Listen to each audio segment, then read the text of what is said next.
Welcome to Sociology class for plus 2 students by Anjali Kapoor.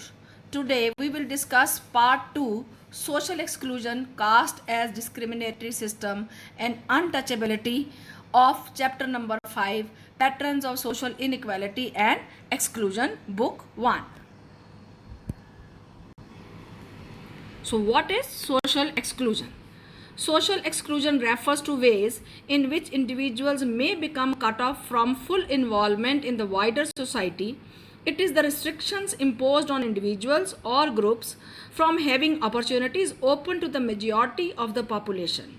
In order to live a full and active life, individuals must not only be able to feed, clothe, and house themselves, but should also have access to essential goods and services such as education, health, transportation, insurance, social security, banking, and even access to the police or judiciary, which individuals or many groups are deprived of. Social exclusion is not accidental but systematic. It is the result of structural features of society. So what is social exclusion? Social exclusion उसे कहते हैं जिसमें कुछ individuals या किसी एक particular group को जो है सोसाइटी की एक्टिविटीज़ में इन्वॉल्व नहीं किया जाता, उसमें उनको एंटर नहीं करने दिया जाता, उन ग्रुप्स के ऊपर कुछ रिस्ट्रिक्शंस लगाई जाती हैं और किसी भी व्यक्ति को full life active life lead करने के लिए केवल खाना, कपड़ा, मकान यही सब ज़रूरत नहीं होती, उसे जो और ज़रूरतों की चीज़ें हैं उस तक भी हर व्यक्ति की एक्सेस होनी चाहिए, जैसे education, banking, health etcetera, judiciary, police. But it is not so, ऐसा नहीं है. कुछ ग्रुप्स ऐसे हैं जिनको इन बेसिक नीड्स की जो है एक्सेस नहीं है, उन्हें ये हक नहीं दिया गया.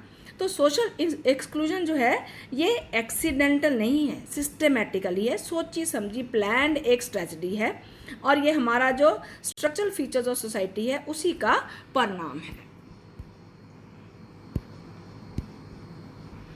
Features of social exclusion. Social exclusion is not accidental but systematically, we discussed earlier अभी जस्ट नाउ कि ये एक्सीडेंटल नहीं है, ये सिस्टमेटिक है. It is the result of structural features of society. Social exclusion is involuntary. It is important to note that social exclusion is involuntary. That is, exclusion is practiced regardless of the wishes of those who are excluded. Involuntary का मतलब है कि उनकी अपनी इच्छा नहीं है, ऐसा वो खुद नहीं है कहते कि हमें ना इंक्लूड किया जाए, ये हमारा सिस्टम ऐसा है.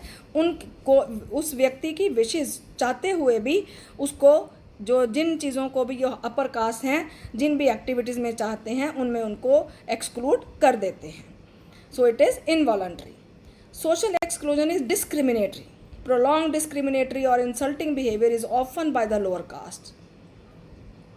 For example, upper caste Hindu communities have often denied entry into the temples for the lower caste and especially the Dalits, which compelled them to keep them away from the desire for inclusion or convert to another religion like Buddhism, Christianity or Islam. ये जो social exclusion है discriminatory है. सदियों से जो lower caste के लोग हैं ये इस प्रकार का डिस्क्रिमिनेटरी बिहेवियर जो है अक्सर उन्हें फेस करने को मिलता है. उदाहरण के तौर पर अपर कास्ट हिंदू कम्युनिटीज़ जो हैं उनको लोअर कास्ट हिंदू कम्युनिटीज़ को के लोगों को मंदिर में आने की मनाही है और स्पेशली जो है दलित्स, और उन्हें जो है और भी जो एक्टिविटीज़ हैं उनमें भी उन्हें इंक्लूड नहीं किया जाता, कंपेल किया जाता है टू स्टे अवे. और इसीलिए जो है वो जो अदर ग्रुप्स के लोग हैं जो डिप्राइव्ड हैं वो अपने रिलीजन को बदल लेते हैं, वो कन्वर्ट होते जाते हैं जैसे कि बुद्धिज़्म, क्रिश्चियनिटी या Islam. Social exclusion persist over generations, means पीढ़ी दर पीढ़ी चलती चली जाती है. Role of society. India, like most societies, has been marked by acute practices of social discrimination and exclusion. Many Indians initiated and participated in a large number of social reform movements, yet prejudice remains and often new one emerges. These social inequalities exist as these are accepted by the society. Thus, legislation alone is unable to transform society or produce lasting social change. A constant social change campaign To change, awareness and sensitivity is required to break them. The society itself can bring the change. Many Indians initiated and participated in a large number of social reform movements. So what is the role of society? जो social exclusion है, इसे हटाने के लिए जो है society को, हम जो सोसाइटी के लोग हैं उन्हीं को आगे आना पड़ेगा. बहुत सारी सोसाइटीज़ ने जो है बड़ी प्रोटेस्ट हुई, बड़े मूवमेंट्स चले, बहुत लीडर्स ने इनिशिएटिव लिया, large number of social reform movements भी हुए, लेकिन फिर भी जो prejudice means we have already discuss preconception opinion for the other groups, आज भी जो है वो चलता रहता है और दिन प्रतिदिन कुछ समय के बाद कोई नया परसेप्शन जो है वो उभर करके आ जाती है. तो ये इनइक्वालिटीज़ क्यों एग्जिस्ट करती हैं? क्योंकि सोसाइटी चाहती है. तो इसलिए अगर हम सोचें कि अगर कानून या गवर्नमेंट ही सिर्फ कुछ कर सकती है तो ऐसा नहीं है. ये सब चीज़ें समाज से तब ख़त्म होंगी जब समाज के लोग खुद इसे ख़त्म करना चाहेंगे. कांस्टेंट सोशल कैंपेन और अवेयरनेस जो है वो बहुत ज़रूरी है इस प्रकार की सोशल इविल्स को ख़त्म करने के लिए. Society itself can bring change. Now the next topic is the caste system as discriminatory system. The caste system is a distinct Indian social institution that legitimizes and enforces practices of discrimination against people born into particular castes. These practices of discrimination are humiliating, exclusionary and exploitative. कहते जो caste system है हमारा बड़ा distinctive social institution है जो कि बहुत सी discrimination वाली प्रैक्टिसेस जो हैं, जो कुछ पर्टिकुलर कास्ट में लोग जो पैदा हुए हैं उनके लिए जो है वो प्रैक्टिसेस एनफोर्स करती हैं. और ये जो प्रैक्टिसेस ऑफ डिस्क्रिमिनेशन है वो कौन कौन सी हैं? Humiliation, exclusion and exploitation. Historically the caste system classified people bye there following veg. ठीक है, बाय द फॉलोइंग वेज. उसको कैसे कास्ट सिस्टम को क्लासीफाई कैसे करते हैं? Occupation and status. Every caste was associated with an occupation, which meant that person born into a particular caste were also born into the occupation associated with their caste. They had no choice. Means occupation की आपके पास कोई choice नहीं है, वो आपकी cast के साथ जुड़ी हुई है. जिस कास्ट में आपका जन्म, तो क्या ये माना जाता है कि जैसे ही आपका बर्थ होता है ना तो कास्ट जो आपको मिलती है तो आपको ऑक्यूपेशन भी साथ जुड़ जाती है. आपके पास कोई चॉइस नहीं है. फॉर एग्जाम्पल, अ ब्राह्मण सन has to involve himself in religious tasks like chanting hymns, visiting temples, perform rituals and rites. A carpenter's son could only become a carpenter whether he liked it or not. ब्राह्मण का बेटा है तो वो ब्राह्मण का ही काम करेगा, जो रिचुअल्स ही हैं जो उन्हीं को जो है परफॉर्म करेगा, मंदिर के सारे टास्क परफॉर्म करेगा, चाहे वो चाहे या ना चाहे. इसी तरह से एक और उदाहरण, कारपेंटर का बेटा कारपेंटर ही बनेगा, उसे चाहे वो काम करना अच्छा लगे या ना लगे, वो कोई और ऑक्यूपेशन अडॉप्ट नहीं कर सकता. Moreover, each caste also had a specific place in hierarchy of social status. For example, the ritually highest and respectable caste, the Brahmins, were not supposed to amass wealth and were subordinated to the secular power of kings and rulers belonging to the Kshatriya castes. On the other hand, despite having the highest secular status and power, the king bowed to the Brahman in the ritual religious sphere. कहते हैं जो cast है उसका hierarchy में एक special जो है place है.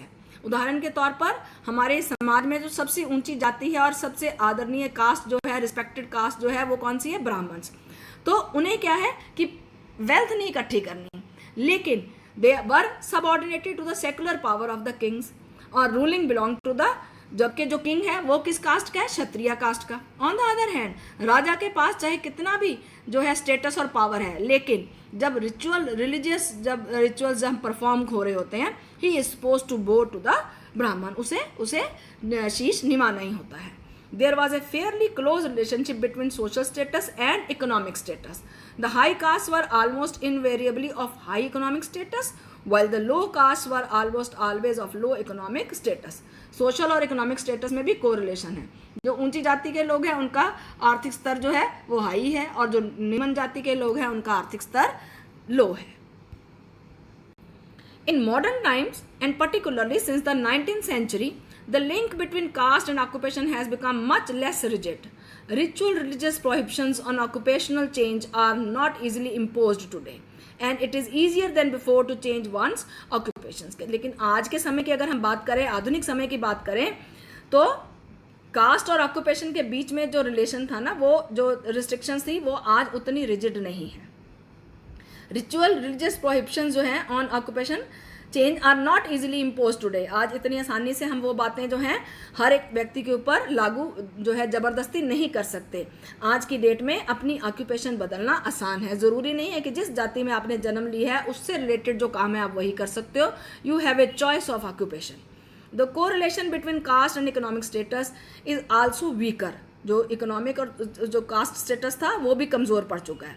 Rich and poor people are to be found in every caste but is still remarkably stable at the macro level. In short, even though there have been major changes brought about by social movements over more than a century, caste continues to affect the life chances of Indians in the 21st century.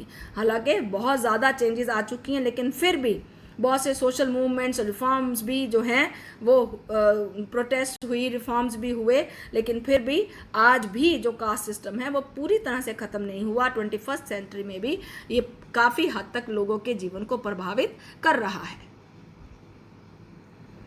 Now the next topic is untouchability. Untouchability is an extreme and particularly vicious aspect of the caste system that prescribes stringent social sanctions against member of castes located at the bottom of purity pollution scale. Purity pollution scale क्या है? Highest and lowest caste. Right तो ये जो है एक vicious aspect है caste system का, जो कि जो लोअर कास्ट के लोग हैं उनके अगेंस्ट जो है ये सोशल सैंक्शंस हैं। Strictly speaking, the untouchable castes are outside the caste hierarchy. Means वो caste hierarchy में नहीं आते हैं, उससे बाहर हैं। They are considered to be so impure. उन्हें इतना अशुद्ध समझा जाता है that their mere touch severely pollutes members of all other castes. कि अगर वो सिर छू भी जाएंगे ना तो वो क्या हो जाएंगे, जो दूसरी कास्ट के लोग हैं वो impure हो जाएंगे। Bringing terrible punishment for the former and forcing the latter to perform elaborate purification rituals. अगर वो छू भी जाते हैं ना तो उसे बहुत, जो दलित कास्ट से बिलोंग करता है उसे बड़ी हार्श पनिशमेंट दी जाती है बाय द हायर कास्ट, और जो जिसको उसने छुआ है उसके लिए उसको प्योर करने के लिए जो है वो रिचुअल्स परफॉर्म किए जाते हैं। In fact notions of distance pollution existed in many reasons of India such that even the mere presence or the shadow of an untouchable person is considered polluting. उसकी परछाई भी अगर पड़ जाए ना तो आप जी प्रदूषित हो जाते हो। Despite the limited literal meaning of the word, the institution of untouchability refers not to the avoidance or prohibition of physical contact, but to a much broader set of social sanctions. केवल ये छूने की या उसकी बात नहीं है, ये social sanctions हैं in the broader sense. What are the dimensions of untouchability? It is important to emphasize that there are three main dimensions of untouchability, which are those: exclusion, humiliation, and exploitation. What do you mean by exclusion? Dalits experience forms of exclusions that are unique and not practiced against other groups. For instance, being prohibited from sharing drinking water sources or participating in collective religious worship, social ceremonies and festivals. कहता है जिस प्रकार की exclusion दलित जो है experience करते हैं, other groups के साथ ऐसा नहीं होता। उदाहरण के तौर पर कुएं से पानी लेना, खत्रियों की जाति का जो कुआं है वहाँ से वो पानी नहीं ले सकते। किसी भी धार्मिक जो कामों में वो पार्टिसिपेट नहीं कर सकते। सोशल सेरेमनीज में, फेस्टिवल्स में वो हिस्सेदार नहीं हो सकते। At the same time untouchability may also involve forced inclusion in a subordinate role, such as being compelled to play the drums at a religious event. वो फेस्टिवल में इन्वॉल्व नहीं हो सकते उस एक्टिविटी में, लेकिन एट द सेम टाइम जो untouchability है उसको इन्वॉल्व कैसे करते हैं कि उसे ज़बरदस्ती, कि अगर वहाँ पर ड्रम बजाना है इस प्रकार के रिलीजियस किसी इवेंट में, तो इस प्रकार के कामों के लिए उन्हें जो है वो इन्वॉल्व किया जाता है। They are compelled to do, उन्हें ज़बरदस्ती की जाती है कि वो ऐसा करे, चाहे वो चाहते हों या उसमें इंक्लूड होना या ना। Second is humiliation. The performance of publicly visible acts of self-humiliation and subordination is an important part of the practice of untouchability. Common instances include the imposition of gestures of difference, such as taking off headgear, carrying footwear in the hand, standing with bow head, not wearing clean or bright clothes and so on, as well as routinized abuse and humiliation. कहता जो publicly visible acts है ना, वो बहुत ज़्यादा practice जो है untouchability lower caste के साथ चलती है. कुछ जो कॉमन इंस्टांसेस हैं वो कैसे हैं, जैसे कि टेकिंग ऑफ हेड गियर, जूते हाथ में पकड़ना, सिर झुका करके खड़े होना, सफ़ेद और ब्राइट कलर के कपड़े, साफ और ब्राइट कलर के कपड़े ना पहनना, मतलब वो नहीं पहन सकते. और इस प्रकार की जो रिस्ट्रिक्शंस हैं ये सब क्या है, ह्यूमिलेशन के ही उदाहरण है. Exploitation. Moreover, untouchability is almost always associated with economic exploitation of various kinds. शोषण, उनका आर्थिक शोषण बहुत होता है. Most commonly through the imposition of forced unpaid, right? क्या है कि उनसे काम करवाना, जबरदस्ती काम करवाना और उसके लिए उनको कोई उसका इन रिटर्न जो है वो ना देना. They were always in debt. इस वजह से वो हमेशा कर्जे में ही डूबे रहते हैं. They had to depend on the upper caste for their livelihood and survival. Upper caste के लोगों पर अपना जीविका के लिए, उन्हें अपने सर्वाइवल के लिए उनके ऊपर निर्भर रहना पड़ता है. They were forced to do all the dirty works. Menial works जो है ना वो सब जो है लोअर कास्ट के लोग करेंगे. For example, they clean their toilets, worked in their farms, wore their old clothes and ate their leftovers. If they refuse to do any task they were given physical punishment. और अगर वो किसी भी तरह के काम को करने से मना करते थे तो उन्हें फिजिकल पनिशमेंट दी जाती थी.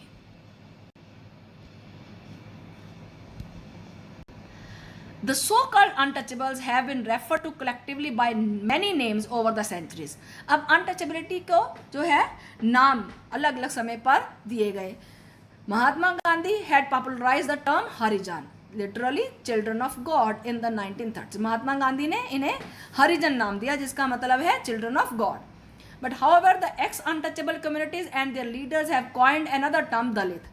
जो एक्स अनटचेबल कम्युनिटीज़ हैं उन्होंने क्या कॉइन की टर्म दलित, जिसका मतलब क्या है, literally means downtrodden, which is now the generally accepted term for referring to these groups, though it was neither coined by Ambedkar nor frequently used by him. The Dalit Panthers, a radical group that emerged in Western India during the caste riots in Mumbai in 1970s, used the term to assert their identity as part of their struggle for rights and dignity. जो दलित panther group था जो कि riots के against, जिन्होंने जो radical group जो emerge हुआ, अपनी आइडेंटिटी को बनाने के लिए उन्होंने इस जो है टर्म का इस्तेमाल किया अपने राइट्स और डिग्निटी की स्ट्रगल में. In fact, untouchability has been the ugliest side of the Indian society. Mahatma Gandhi, Dr. Ambedkar and Jyotiba Phule made significant contribution in the abolition of untouchability. After independence, the Indian Constitution and the legislation of 1956 abolished untouchability. Under the Act, if any person will practice untouchability, then he will be given 3 months of imprisonment or ₹500 fine or both. Special provisions for the admission in the educational institutions and reserved seats in government jobs are made in the constitution. तो untouchability जो है ये एक social evil है, एक धब्बा है हमारे भारतीय समाज के ऊपर. महात्मा गांधी, अंबेडकर, ज्योतिबा फूले, इन सब ने बहुत महत्वपूर्ण योगदान दिया है इस अनटचेबिलिटी को ख़त्म करने. इंडिपेंडेंस के बाद जो है कॉन्स्टिट्यूशन, इंडियन कॉन्स्टिट्यूशन और लेजिस्लेशन ऑफ 1956 में अनटचेबिलिटी को अबॉलिश कर दिया गया. Under the fact, if any person will practice untouchability, अगर कोई भी व्यक्ति अनटचेबिलिटी प्रैक्टिस करेगा तो उसे 3 महीने की जेल या 500 रुपया फाइन या दोनों हो सकते हैं. और स्पेशल प्रोविजंस जो हैं, जो लोअर कास्ट के लोग हैं, मेंबर्स हैं एजुकेशनल इंस्टीट्यूशंस में, उनके लिए स्पेशल प्रोविजंस किए गए. एडमिशन के लिए गवर्नमेंट जॉब्स में रिजर्वेशन दी गई और इस प्रकार जो है उनकी वेलफेयर के लिए जो है काम किया गया. Thank you students and my dear friends. I hope the concepts are clear. Please like, share and subscribe my video.